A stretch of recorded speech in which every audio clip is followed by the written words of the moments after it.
Good morning and welcome to Relationship Wednesdays with Coach Ellis.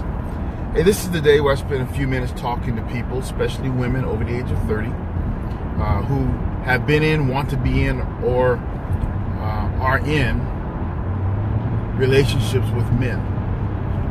We spend just a few moments talking about the relationships Universal Lessonz, so I call them the RULZ.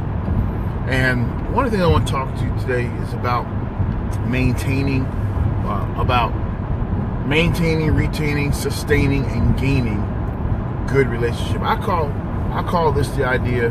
Well, let me go back and set the scene. When I was in the military, we had this thing called preventive maintenance. As any mechanics know, or systems engineers that work on computers, that you do things on a regular basis that prevents bad things from happening. So I change the oil regularly so my car doesn't run out of oil.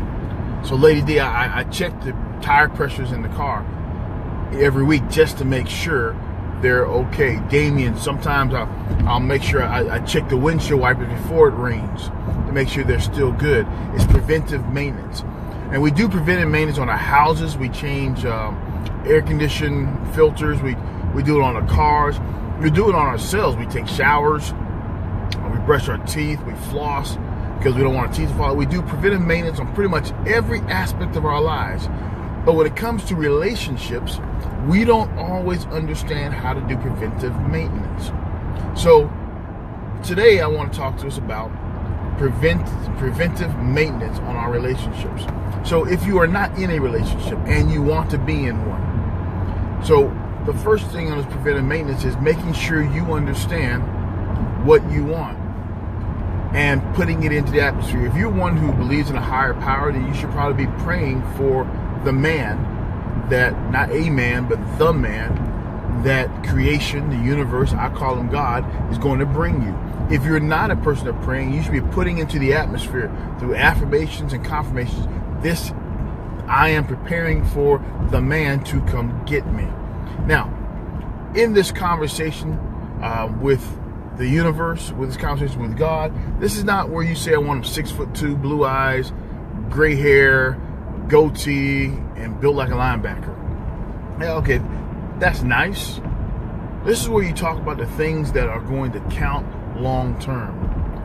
I want someone who looks out for the best for me. Okay, I want to be prepared to add to his life, not take away from his life.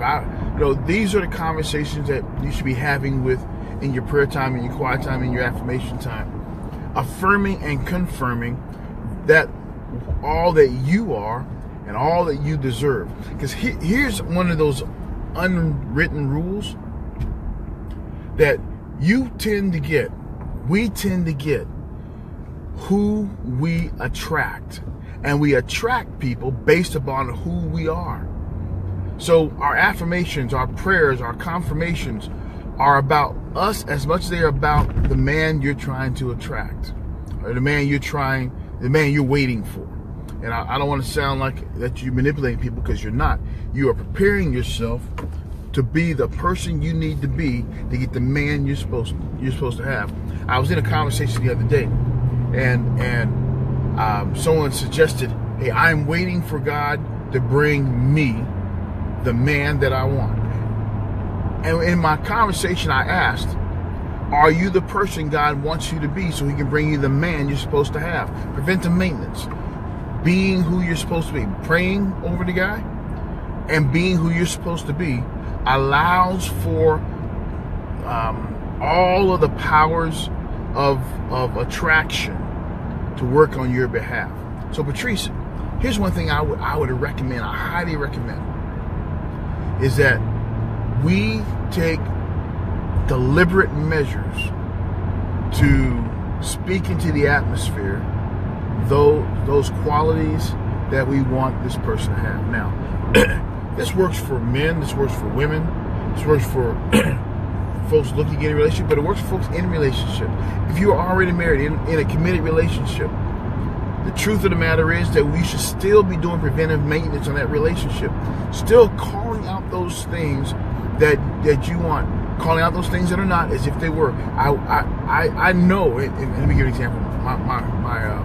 My wife, when we were dating, those who know me know that I am not, I don't have an environment that's immaculately organized. And I remember what she used to tell me. I said, well, I'm just messy like that. She says, no, you're acting as if you're messy, but that's not who you are.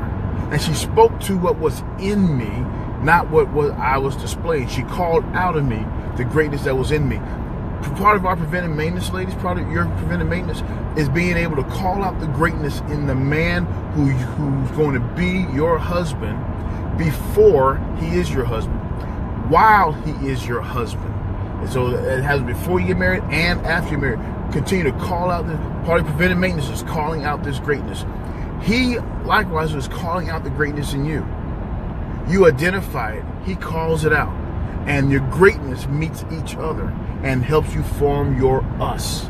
So you're not two individuals. So this preventive maintenance is so important. Spend time understanding how to do preventive maintenance on your relationship, and your us will be better for it. Hey, if you got questions, contact me at coach@RULZ. That's the RULZ.com.